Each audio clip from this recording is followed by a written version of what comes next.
the world's best pocket fairy tales from Nido, The Emperor and the Nightingale. Once upon a time, in ancient China, there was a rich and powerful emperor who lived in a magnificent palace. Surrounding it were gardens that stretched out as far as the eye could see, and beyond that, lush woods and clear lakes. Travelers from all corners of the earth came and wrote about the wonders of the empire.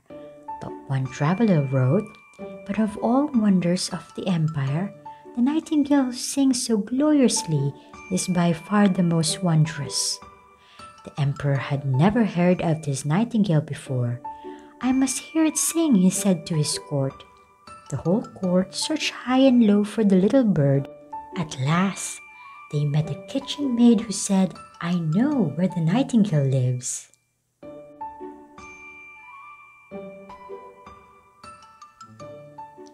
So the kitchen maid took them to the forest and showed them the nightingale. But the emperor's men were disappointed when they saw the little brown bird. "How could such a plain creature sing so beautifully?" they said. Then upon the maid's request, the nightingale began to sing. "Why, it sounds like the tinkling of crystal bells," said the prime minister. "She must sing before the emperor." The nightingale gladly went with them to the palace.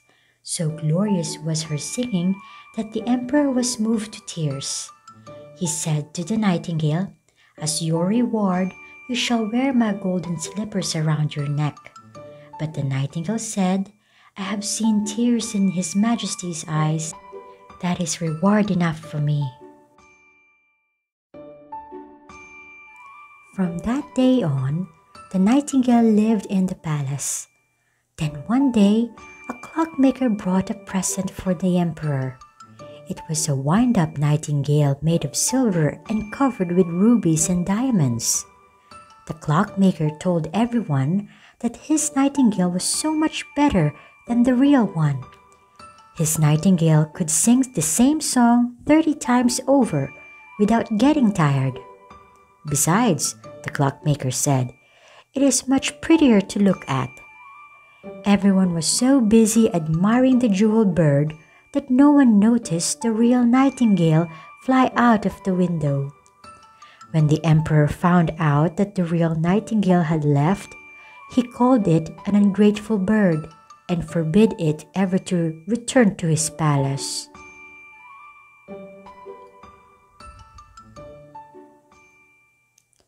Henceforth, the wind-up nightingale was placed on a silken cushion beside his bed. But one evening, the wind-up nightingale broke down. The clockmaker was summoned, but there was nothing he could do to make it sing again. Silence fell upon the empire. 5 years later, the emperor became very ill. He hardly moved, and the people thought he was dead.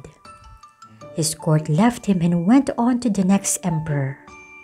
The old emperor now lived in a world of deadly silence.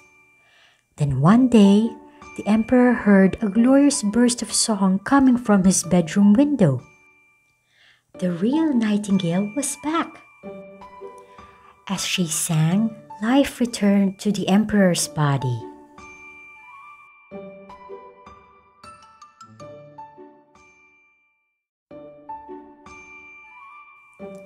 Tearfully, the emperor said to the nightingale, "I want you to stay in the palace forever."